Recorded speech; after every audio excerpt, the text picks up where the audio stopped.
Pemirsa Bali TV, berjumpa kembali bersama saya Winata dalam program Bali Post Talk. Kali ini saya berada di Gedung Pasca Sarjana Universitas Udayana dan saya akan mewawancarai Profesor Rumawan Salahin selaku pengamat pendidikan berkaitan dengan bagaimana kita mempertanyakan kualitas pendidikan di Indonesia, khususnya Bali juga, ketika wabah pandemi COVID ini melanda.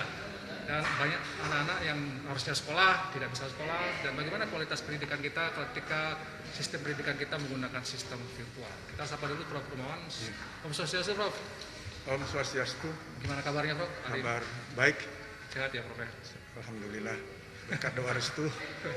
Astum kare. Ya, di tengah COVID yang membuat kita semua bingung ya, Prof ya. Semua sepakat ya, kita bingung ya. Tidak ada tua, muda, kaya, miskin, semua berdosa, bingung. Tidak berdosa, semua dikejar oleh COVID ini. Semua bingung. Iya. Baik, kita mau bicara tentang kualitas pendidikan, Prof. Ya. Ini kan juga jadi pertaruhan juga ketika COVID tidak bisa berkumpul, ada menggunakan virtual. Nah, bagaimana Prof melihat wajah pendidikan kita hari ini setelah 3 bulan?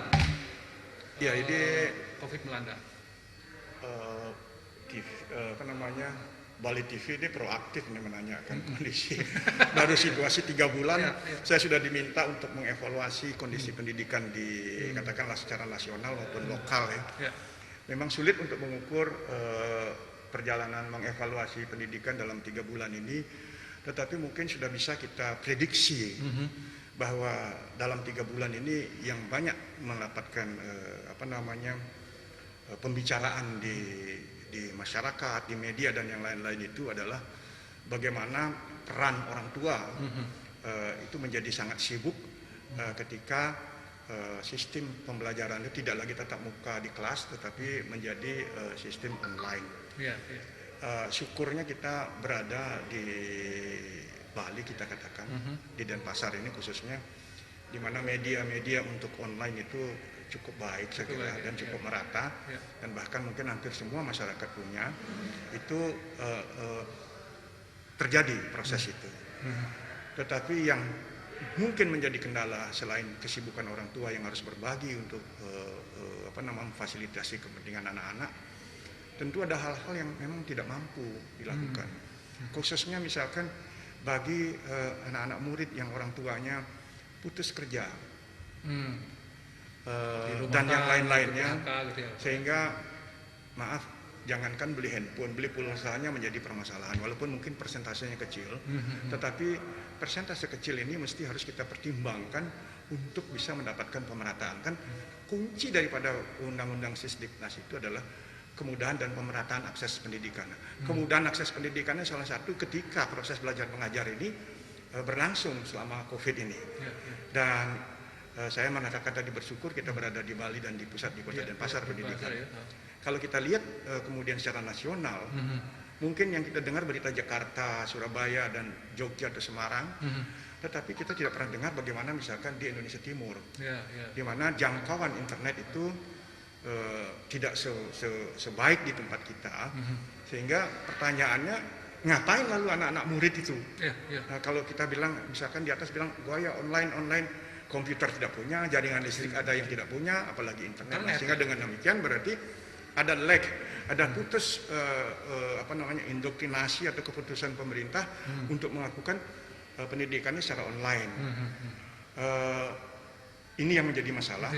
Dan ketika kita harus mengevaluasi selama 3 bulan tadi pertanyaan itu, kita sudah melihat bahwa pendidikan ini secara harfiah memang untuk menjadikan anak-anak didik kita berubah menjadi lebih pintar, dari tidak tahu menjadi tahu, dan nantinya tentu akan bisa meningkatkan kesejahteraan mereka dan memahami kesehatan.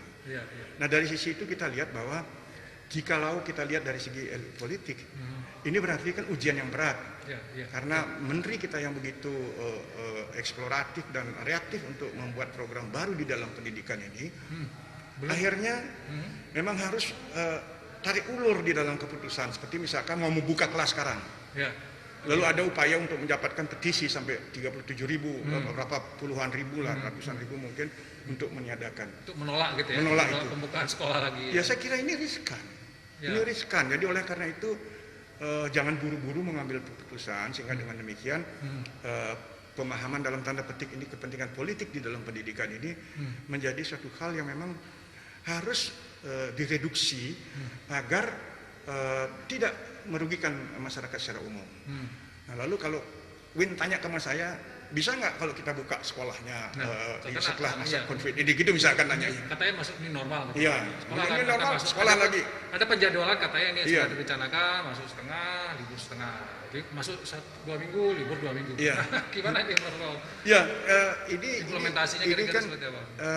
Ada baiknya juga karena kita lihat kalau kita kaitkan dengan ada 4 dimensi untuk memutus mata rantai COVID ini, kan kita harus perhatikan sosial, kita harus perhatikan ekonomi, kita harus perhatikan mental. Tidak ada yang mengukur mental anak didik kita itu atau remaja yang berada di dunia pendidikan yang dinamis itu sudah mulai merasa boring, mulai bosan. Sehingga ketimbang dia mengambil posisi kesibukan di tempat lain, saya kira sekolahnya adalah sebuah tempat wadah yang untuk mereka bisa melakukan kegiatannya. Permasalahannya adalah tadi social distancing itu, sehingga kelas tidak ada lagi, jumlahnya 40. Ya kan? Jadi kelas itu harus ada 20 orang. Nah, kalau umpamanya 20 misalkan maksimum, kalau ada 200 berarti kita harus punya 10 kelas. Nah, problemnya tidak semua punya, sehingga dengan demikian berarti harus digilir. Digilirnya itu bisa karena hari, bisa digilir karena shift. Shiftnya artinya pagi sore. Nah, pagi sore misalkan dilakukannya, permasalahannya adalah kesiapan tenaga guru. Ya, jadi guru yang pagi apakah juga mengajar sore, dan seterusnya. Kalau mengajar 2 kali, bayarnya 2 kali harus gitu. Nah, kalau mampu tidak bayar itu gitu. Hitung-hitungan ilmu dagang 2 kali show, 2 kali bayar kan gitu. Nah, mungkin di swasta bisa, tapi kena di swasta sudah dalam situasi sulit, orang tua murid mengeluarkan uang lebih, bermasalah lagi. Nah, sehingga di sini lagi kalau ada bantuan langsung tunai, mungkin ini bantuan langsung kepada sekolah-sekolah itu melalui BOS itu mungkin bisa direduksi untuk mendukung mengajarnya sang guru. Kalau dulu tidak ada mungkin posnya itu, sekarang ditambahkan untuk memberi apresiasi kepada orang yang punya beban lebih. Dengan tetap menggunakan prosedur-prosedur untuk penanganan pencegahan COVID-19 itu ya. Tapi sebenarnya berarti ini masih dilematis ya Prof ya. Belum ada solusi yang katakanlah caspleng gitu ya. Artinya bahwa bagaimana kita mengembalikan kualitas. Kalau tadi kan virtual sudah dilaksanakan, tapi di daerah lain itu jadi kendala. Bahkan di kita yang sudah akses internet bagus pun masih tanda tanya juga kualitas pendidikan kita. Karena pasti ada perbedaan Prof ya, antara orang belajar di virtual dengan yang langsung. Apa perbedaannya? Berbeda banget. Saya sudah mengalami, kita katakan dengan maaf ini saya tidak bicara untuk kasus di kelas SD, SMP, SMA, tapi di perguruan tinggi. Bahwa 2 hal yang sering saya pakai, menggunakan Webex dan menggunakan Zoom. Nah, dua-duanya itu terkadang terkendala. Nah, saya sudah menggunakan provider yang terbaik dan terkuat lah, dengan bebas daya.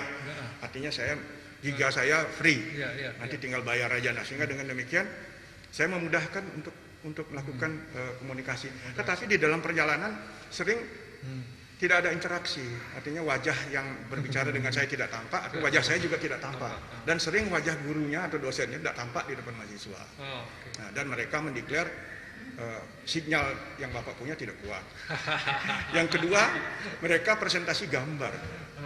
Nah, presentasi gambar itu mestinya kalau dalam bahasa Bali itu guru Arab namanya, harus berhadapan-hadapan. Jadi saya kasih tahu, men-sketch, kalau ini di arsitek ini ceritanya. Jadi ini gambar kusen, ini gambar furniture. Tidak bisa saya bilang orang di komputer itu tidak kelihatan dia ininya. Kursornya kadang-kadang tidak kelihatan, gambarnya kecil, sulit menyulitkan kita. Dan setiap kalau ada 7 mahasiswa, itu ketujuhnya ganti-ganti membicarakannya, sehingga waktu kita lebih banyak harus istilahnya cara Bali tanam dia di depan komputer. Dan lebih lama waktu kita harus ada di depan komputer gitu ya. Dan kita mempunyai batas kekuatan pandang mata terhadap sinar komputer itu. Betul. Jadi ini problem kita. Apakah itu kemudian berkorelasi dengan ketakutan kita, Prof? Kualitas pendidikan kita jadi? Iya, saya berpikir jadi menurun. Kualitas pendidikan kita menurun oleh karena ada berbagai hal. Misalkan kalau Bali lagi, kalau di SMK saya pakai, mereka praktek. Sekarang kalau dia praktek bikin kusen, bisa nggak pemirsa membayangkan kita pakai hanya film aja, hanya nunjukkan dia tidak pernah berpraktek. Padahal SMK itu praktik, dia harus praktik menggerut kayu, memotong kayu itu. Kalau hanya sekedar teori bisa. Nah, oleh karena itu sekarang menurut saya hal yang bisa dilakukan adalah kalau di pendidikan, dinas pendidikan harus segera atau Kementerian Pendidikan harus segera merumuskan model pembelajaran ini yang disebut dengan online dalam tanda petik, tidak harus dengan online. Disampaikan secara online ataupun tidak online, tetapi harus materinya tertulis itu adalah materi dalam situasi COVID ini. Dan kita harus berpikir bahwa COVID ini tidak bisa selesai dalam 3 bulan. Oleh karena itu kita harus panjang, misalkan sampai akhir tahun sekolah ini, sehingga dengan paket belajar mengajarnya ini disusun berdasarkan situasi kita.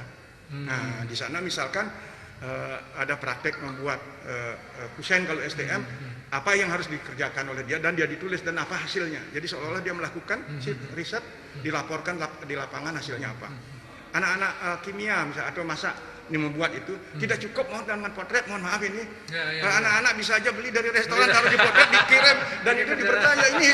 Aduh ini salah. Ini masalahnya itulah kemudahan daripada sistem online itu. Nah, saya lebih cenderung kembali sedikit dengan model yang ada di universitas terbuka. Oh, tawarannya Prof gitu ya? Jadi universitas terbuka itu melalui pos bisa. Jadi bisa melalui online, bisa melalui apa sekarang seperti tadi kan kita bicara nasional pendidikan kita. Nah, oleh karena itu internet gitu ya? Tidak harus internet. Jadi dia bisa kirim paket sekarang kalau sudah bagus penerbangan itu dan pasar Jakarta kan hanya satu hari itu berapa pesawat dulu ya. Jadi kalau kita lihat ya atau katakan maaf ini bisa dinas Kementerian Pendidikan mengirim ke provinsi mengirim ke kabupaten, diperbanyak lalu disebarkan ke sekolah masing-masing. Nah itu paket pekerjaan yang dilakukan dalam 1 semester itu apa saja, minggu apa, gurunya tinggal datang saja, apa namanya, tinggal mengevaluasi maksud saya. Nah ini menurut saya masih lebih bisa menandingi kualitas yang kita khawatirkan akan menurun daripada begini kita tidak tahu dia belum belajar apa tidak. Kalau kita bicara ini pengalaman di kelas ngajak 20 orang sudah kita klik semuanya ada yang kelihatan gambaran, yang tidak kelihatannya tidur, mohon maaf ini. Ada tidur ya? Ya bagaimana kita tidur kalau ini kan bagaimana kita mau menyampaikan ini yang sulit kita ini. Jadi memang harus sarannya Prof ada sistem universitas terbuka itu yang bisa ditiru gitu ya. Kemudian yang kedua bagaimana harus ada yang memang bagaimana pendidikan ini betul-betul dibahas, bukan uji coba lagi Prof ya? Bukan hanya untuk sebulan ini. Bukan sebulan ini, tapi jadi, ke depan kalau memang ambil sampai akhir tahun ini dulu. Yang saya bilang maksudnya mirip dengan di universitas terbuka adalah universitas terbuka ketika belum menggunakan sistem online lagi karena internet tadi yang dulu kan melalui modul namanya. Modul-modul dilakukan. Nah ini kan membantu secara nasional di mana yang tidak punya listrik, tidak punya komputer, tidak punya internet mampu dan termasuk anak-anak kita juga. Baik. Prof mungkin karena sesi waktu kita sudah mau hampir sebagai penegasan saja Prof. Apa yang Prof ingin sampai sarankan kepada pemerintah, kepada sekolah, kepada anak didik dalam suasana COVID ini kualitas pendidik kita tetap berjalan baik. Iya, saya hanya ingin menyampaikan pesan kepada sahabat-sahabat guru saya yang berjuang katakan baik di tingkat PAUD, SD, SMP, SMK. Situasi ini harus dihadapi dengan sebuah keberdayaan. Jadi mari kita berdayakan kekuatan kita para guru dengan menemukan cara-cara yang terbaik. Jangan kita hanya menunggu perintah dari atasan, karena saya yakin dari sekian guru itu pasti ada metode yang sudah pernah mereka lakukan, dan kalau itu terbaik, siapa tahu mungkin dari Denpasar, dari Bangli, atau mungkin dari Karangasem ada sebuah modul yang saya sampaikan tadi mampu dibawa ke tingkat nasional. Ingat bahwa COVID yang akan terjadi ini tidak bisa selesai dalam hitungan bulan. Nah oleh karena itu kita sudah harus memprediksi punya paket pelajaran per periode sampai akhir tahun ini. Ya baik. Kalau sekolah dibuka kapan sebaiknya Masih? Ya kalau saya katakan sekarang sekolah dibuka jangan dulu dibuka karena mohon maaf kapasitas yang ditampung itu sudah tidak memenuhi syarat social distancing. Saya kasih tahu ada salah satu SD, saya nggak tahu berubah apa tidak, tapi ketika saya masih menjabat sebagai Dewan Pendidikan, ketua Dewan, saya datang ke kelas itu SD, itu jumlahnya melebihi 40, mereka duduk berhimpitan. Nah, kalau ini mau dilakukan, saya tidak ingin karena mohon maaf penyakit ini, saya melihat seperti di sistem ekonomi, members get members. Jadi satu members yang kena di sekolah ini akan memberikan ke members yang lainnya. Nah, ini menyulitkan kita. Ya, oleh karena itu kita penting melindungi diri kita, tetapi juga sangat penting melindungi komunitas seluruhnya. Baik. Terima kasih Prof atas waktunya dan demikian wawancara saya dengan penguasa lain pengamat pendidikan yang mungkin kita bisa ambil sebuah bagaimana harapan masyarakat ya tentang kualitas pendidikan itu tetap dipertahankan tapi dalam suasana COVID ini memang membuat kita semua kebingungan gitu Prof. Dan mudah-mudahan kebingungan ini bisa segera teratasi dengan hilangnya COVID. Semoga badai ini segera berlalu. Demikian Bali Post Talk kali ini saya ucapkan terima kasih atas perhatiannya. Sampai jumpa di Bali Post Talk berikut. Gitu.